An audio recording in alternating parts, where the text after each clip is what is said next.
Olá, seja muito bem-vindo ao canal Espiritismo Motivacional, um canal que transmite embasado no Evangelho de Jesus Cristo e alinhado com a doutrina espírita codificada por Kardec.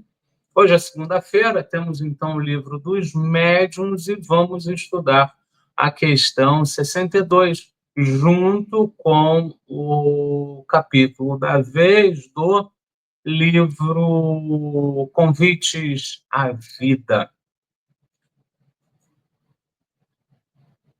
A Ti, Senhor, agradecemos por mais esta semana, por mais este momento, que possamos, numa troca edificante, nos elevar um pouco mais junto aos irmãos que conosco vêm estudar.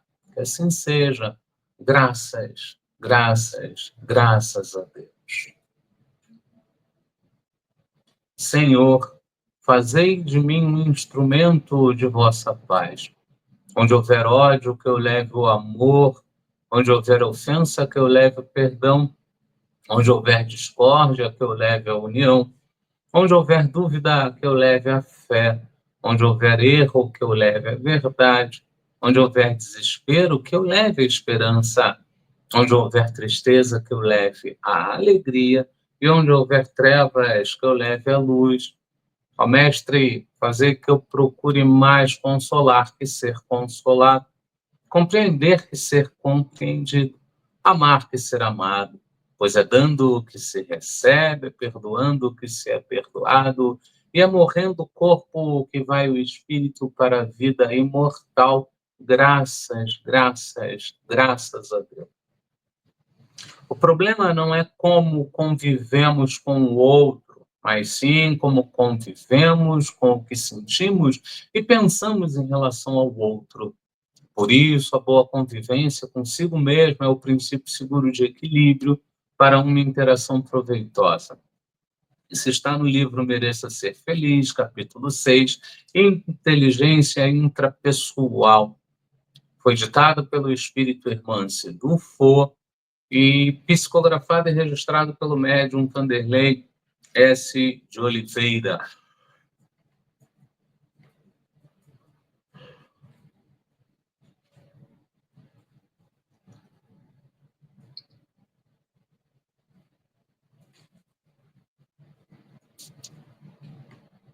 Chegamos então à nossa leitura da vez, e na leitura da vez estamos degustando, lendo o livro Convites da Vida, que foi ditado pelo espírito Joana de Ângeles, registrado e psicografado pelo médium Divaldo Pereira Franco, distribuído pela Editora Leal no ano de 1972.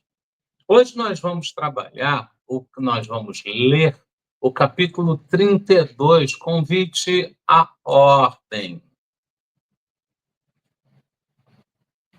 Mas faça-se tudo com decência e ordem.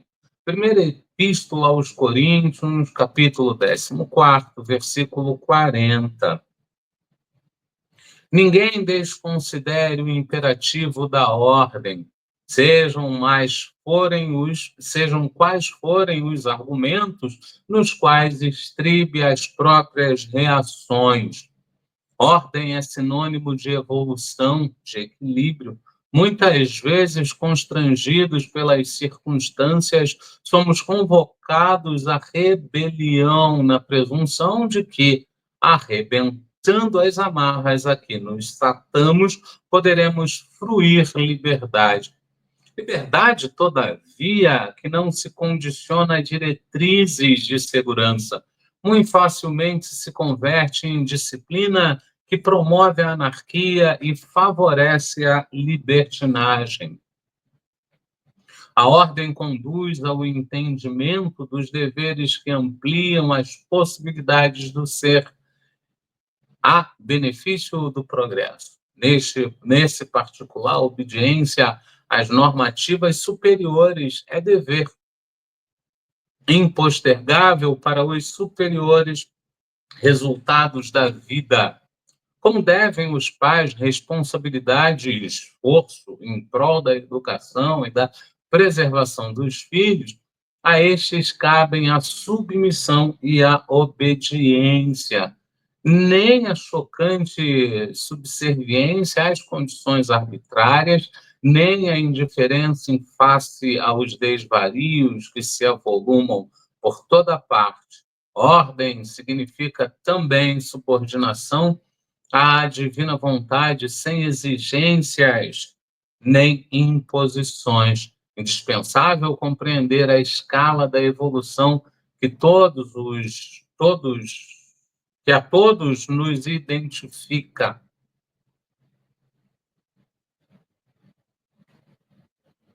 Indispensável compreender a escala da evolução que a todos nos identifica e a todos nos caracteriza, assim considerando aqueles que são os responsáveis pelo progresso, impulsionando a conquista, e aqueles que são cooperadores em diversos estágios do trabalho edificante. Contribuindo com humildade e resignação, o homem se transforma em verdadeiro instrumento do bem, desdobrando possibilidades e mantendo as condições de eficiência para o engrandecimento do mundo e das demais criaturas. Em toda parte, a ordem é mensagem de Deus, testificando a sua imarcessível grandeza e perfeição. Assim, nós conseguimos trabalhar o nosso quadro Leitura da Vez, e o quadro Leitura da Vez está trazendo o livro Convites da Vida. Hoje a gente trabalhou o capítulo 32, Convite à Ordem.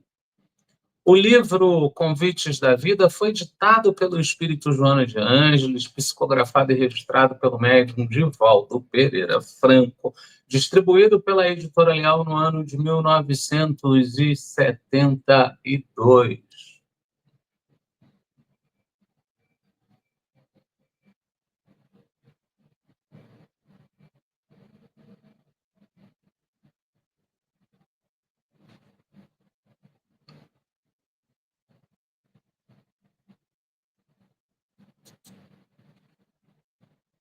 A gente, então, chega aos nossos lembretes, lembrando que o canal Espiritismo Motivacional transmite, embasado no Evangelho de Jesus Cristo e alinhado com a doutrina espírita codificada por Kardec. Nós temos transmissões de segunda a sexta, sendo segunda, quarta e sexta ao vivo, e terça, quinta, a gente coloca derivações. Na segunda, a exemplo de hoje, nós temos o livro dos médiuns. Na quarta, temos o livro dos espíritos. E na sexta, nós temos o Evangelho segundo o Espiritismo, com uma breve irradiação para os lares.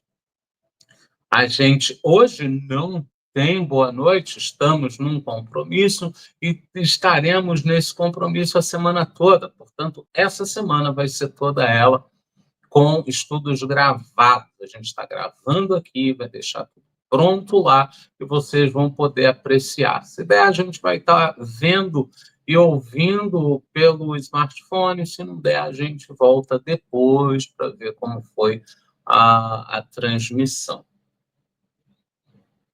Assim sendo, a gente vai para o nosso estudo de hoje, né? Estamos falando do livro dos médiuns, ou Guia dos Médiuns e dos Evocadores, que foi escrito por Allan Kardec. Estamos na parte segunda das manifestações físicas das mesas girantes. É o capítulo 2. Estamos na questão 62. Porém, esse capítulo 2 ele veio da questão 60 e vai até a questão 64. Serão 5 semanas de estudos e hoje a gente emplaca a terceira semana. E na questão 62, Kardec trabalha, lembrando sempre que Kardec aqui ele se refere às manifestações físicas, ele se refere às mesas girantes. Então, ele está se referindo ao efeito. Como se dá o efeito? Da onde vem? para onde vai. E na 62 ele bota: nenhum indício há pelo qual se reconheça a existência da faculdade mediúnica. Só a experiência pode revelá-la. Quando numa reunião se quer experimentar, devem todos, muito simplesmente, sentar-se ao derredor da mesa e colocar-lhe em cima, espalmadas, as mãos, sem pressão nem esforço muscular. Hoje já mudou um pouco, a maioria dos centros kardecistas, se assim quiser chamar, a maioria dos centros espíritas, se assim quiser chamar também, já tem uma metodologia própria, que inclusive tem também na Federação Espírita Brasileira o estudo sistemático, que é o ESD, Estudo Sistemático da Doutrina Espírita, ESD.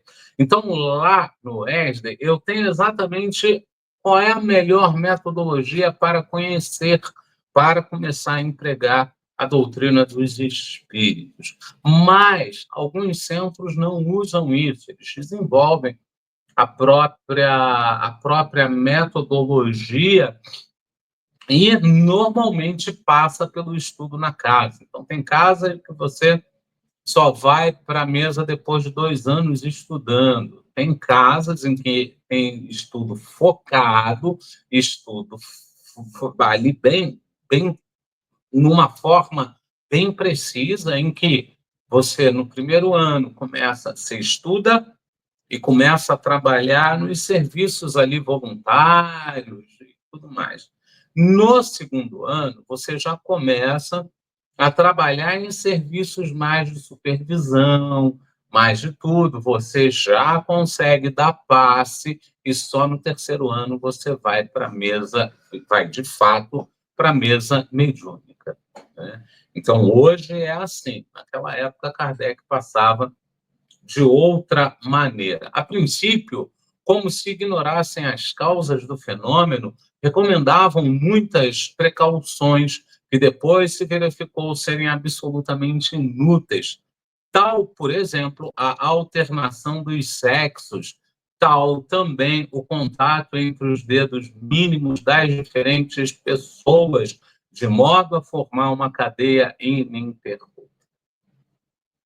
Ainda hoje, a gente tem essas coisas, pouco sentido tem. Uma delas é a chamada teatralização, na hora na hora que a entidade é ouvida. Então, tem médium que gosta de balançar, tem médium que gosta de fazer barulhos. Então, essa teatralização, a gente já tem na literatura edificante que ela não precisa mais. E toda essa ritualística também não precisa mais. É claro que, para ir a uma sessão espírita, eu vou ter que me concentrar. Para ir a uma sessão espírita, eu vou ter que mudar a minha frequência de pensamento.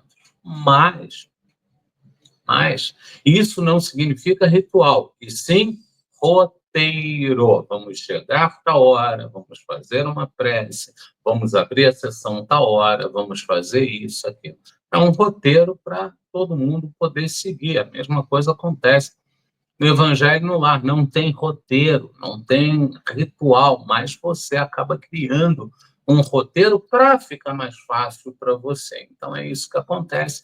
Porém, a gente tem que cada vez mais não colocar a nossa sede de poder à frente do que estamos fazendo. A gente tem que lembrar que estamos na casa religiosa para acolhimento e não para ditar regras, né? A gente não é ditador, porque acontece muito isso nas casas religiosas. Essa última precaução parecia necessária quando se acreditava na ação de uma espécie de corrente elétrica. Depois, a experiência lhe demonstrou a inutilidade. A única prescrição de rigor obrigatório é o recolhimento, absoluto silêncio e, sobretudo, a paciência, caso o efeito se faça esperar. Pode acontecer que ele se produza em alguns minutos, como pode tardar meia hora, uma hora ou até mais. Isso depende da força mediúnica dos coparticipantes. Hoje a gente já reconhece que não é só a força mediúnica. Depende muito também de como está a sustentação para aquele trabalho. Às vezes você tem um médium ou outro que não reconhece a importância do trabalho e aí fica pensando em casa e deixa esses pensamentos fluírem, fica pensando no trabalho e deixa isso rolar. Isso acaba desestabilizando a sessão como um todo. Então, uma dessas coisas que se aprende nesses estudos, 1 ano, 2 anos, 3 anos, é justamente a manter a concentração. E, junto a manter a concentração, expulsar esses pensamentos que não são concordantes. Então, é muito importante, muito, muito, muito importante que a gente saiba isso. Senhores, hoje o capítulo era extremamente curto, mas a gente conseguiu trabalhar o livro dos médiuns, ou Guia dos Médiuns e dos Evocadores, foi escrito por Allan Kardec. Nós hoje estudamos a parte segunda das manifestações físicas das mesas girantes, é o capítulo 2. Lembrando que esse capítulo 2 vai da questão 60 até a questão 64. Hoje nós estudamos a questão 62. Serão 5 semanas de estudos e hoje nós fizemos a terceira semana.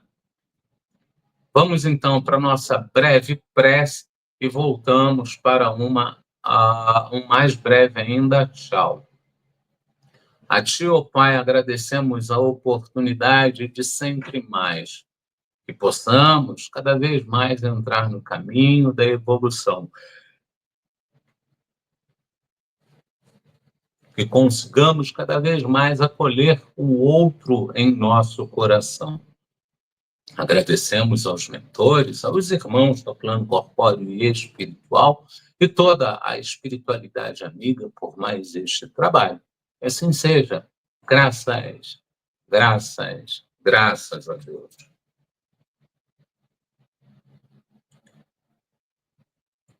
Prece de Caritas.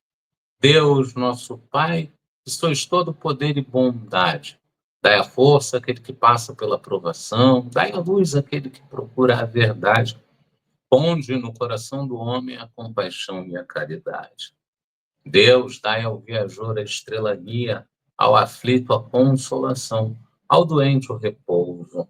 Pai, dai ao culpado o arrependimento, ao espírito a verdade, à criança o guia e ao órfão o Pai. Senhor, que a vossa bondade se estenda sobre tudo o que criastes. Piedade, Senhor, para aquele que vos não conhece. Esperança para aquele que sofre. Que a vossa bondade permita aos espíritos consoladores derramarem por toda a parte a paz, a esperança, a fé. Deus, um raio, uma faísca do vosso amor pode abrasar a terra. Deixai-nos beber nas fontes dessa bondade fecunda e infinita, e todas as lágrimas secarão, todas as dores se acalmarão. E um só coração, um só pensamento subirá até vós como um grito de reconhecimento e de amor. Como Moisés sobre a montanha, nós vos esperamos com os braços abertos e diremos: ó poder, ó bondade, ó beleza, ó perfeição. E queremos de alguma sorte merecer a vossa divina misericórdia. Deus, dai-nos a força para ajudar o progresso, a fim de subirmos até vós. Dai-nos a caridade pura, dai-nos a fé e a razão, dai-nos a simplicidade que fará de nossas almas o espelho onde se refletirá a vossa divina e santa imagem. Que assim seja. Graças, graças, graças a Deus.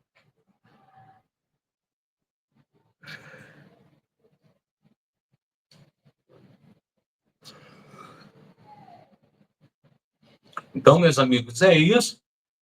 A gente agradece imensamente a presença de todos, agradece o carinho do boa noite, a gente vai responder depois. A gente volta quarta-feira com o estudo do Livro dos Espíritos e esperamos todos lá. Gente, gratíssimo, e até quarta-feira, se Deus quiser, e Ele há de querer, porque estamos a caminho.